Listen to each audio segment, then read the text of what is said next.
If you use a screw-mounted shoulder strap such as this, I'm going to show you how to potentially save thousands of dollars in lens repairs that are caused like this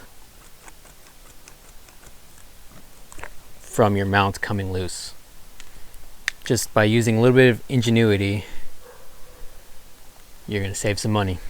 Okay, just to give you a little bit of background of what happened. I was on a trip and I used this 1DX and this 24-70 lens, and this combo is pretty heavy duty, or at least I thought it was, but one thing I can say is that it's not light, it's pretty heavy. And you would think that this lens would handle a drop, but that was not my experience.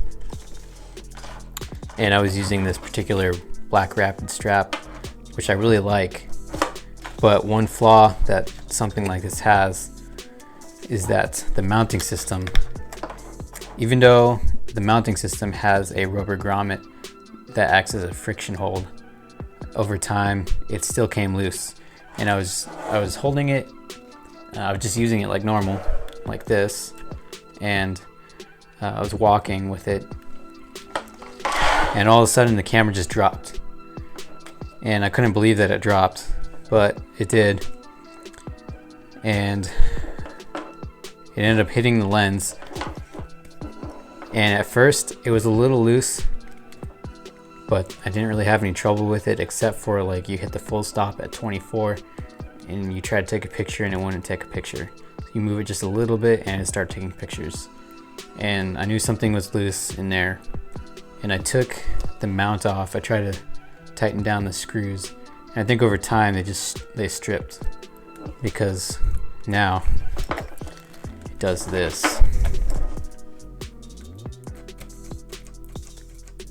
That's not something you ever want to see on a Canon lens, especially an L lens.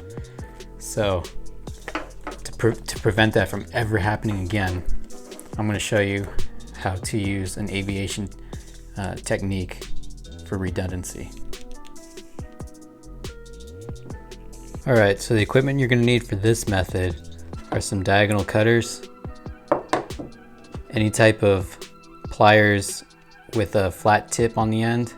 These are like jewelry pliers, but anything with a flat tip on the end of it will work. A lighter for the heat shrink, some light gauge beading wire. You can get this at a craft store or jewelry store. I'm going to use heat shrink to protect the body of the camera from getting scratched up by the wire. Safety is second to none in aviation, so there's redundancies in everything. And if these things vibrate, let's say they're holding on a bracket to an engine, that could be a really bad day for everybody. So in order to make things safer, we use safety wire to secure bolts. And so this is tightening direction, right? Righty tighty, lefty loosey, loosening direction this way. So if these both want to go loose this way, we want to keep them from turning loose. How do we do that? Use safety wire. So bolts in aviation, many of them have holes that go through the center of them, and you can wrap safety wire through them. So you wrap your safety wire through it like this, and then you apply twists, and that gives it strength. And you just keep twisting and twisting it, keep it nice and tight till you get to the other bolt head, and then you can wrap it through the hole that's inside that one. And then you twist it, and then you take your pliers and you cut it, and then you can bend it over. It keeps it secure. So now what happens when these want to come loose?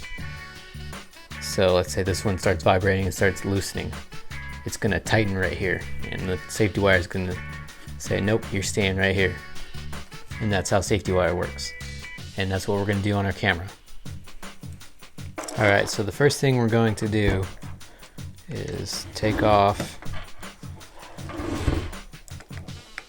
the safety mechanism they have here. Alright, so we got the strap off. The safety wire will be going from here to here. And even though it's not in a direction that's going to keep it super tight, it's not going to let it go loose. And that's the main focus here. So we're going to grab some of our cable, a wire,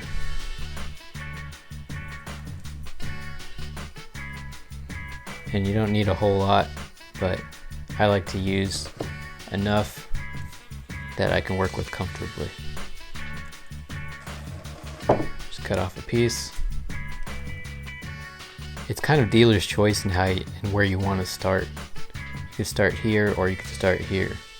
Just for now, I think I'm going to start here because it's recessed and it's a little hard to get to. And I'm going to tie it off here.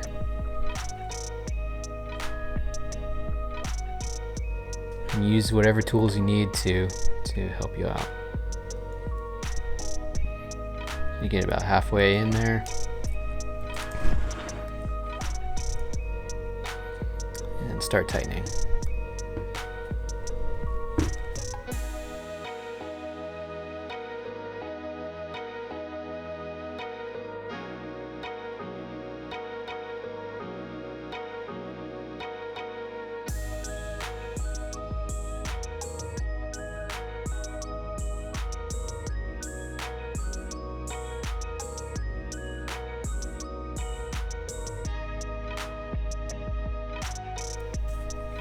And once you start getting close, you always want to double check. Don't twist it too much. You don't really want to go too far. That looks like it'll be nice and tight right there. Maybe one more twist. That should work right there. And before we cut this off, you could take your protective device here, measure it out,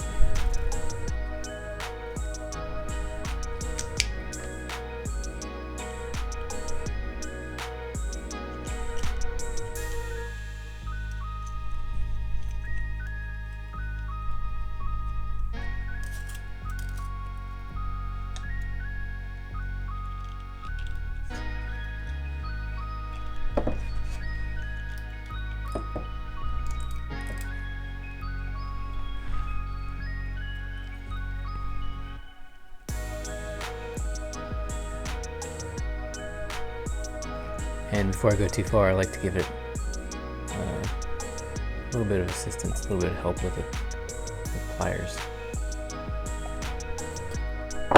Gets it nice and tight.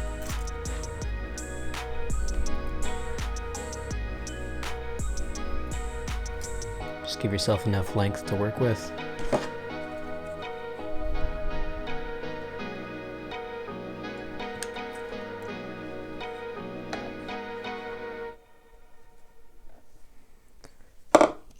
Alright, that's tight. Move that out of the way a little bit. So if this thing starts to loosen over time, it's going to stop right there.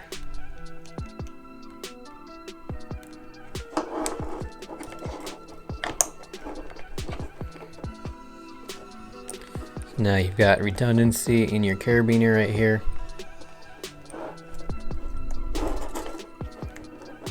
And you've got redundancy in the mount system.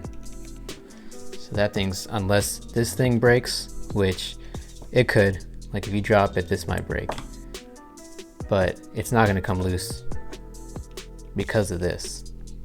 And there's countless ways that you can do this. You can use rope, you can use like paracord, you can do whatever you want. This is just showing you the basic concept of what's going on here.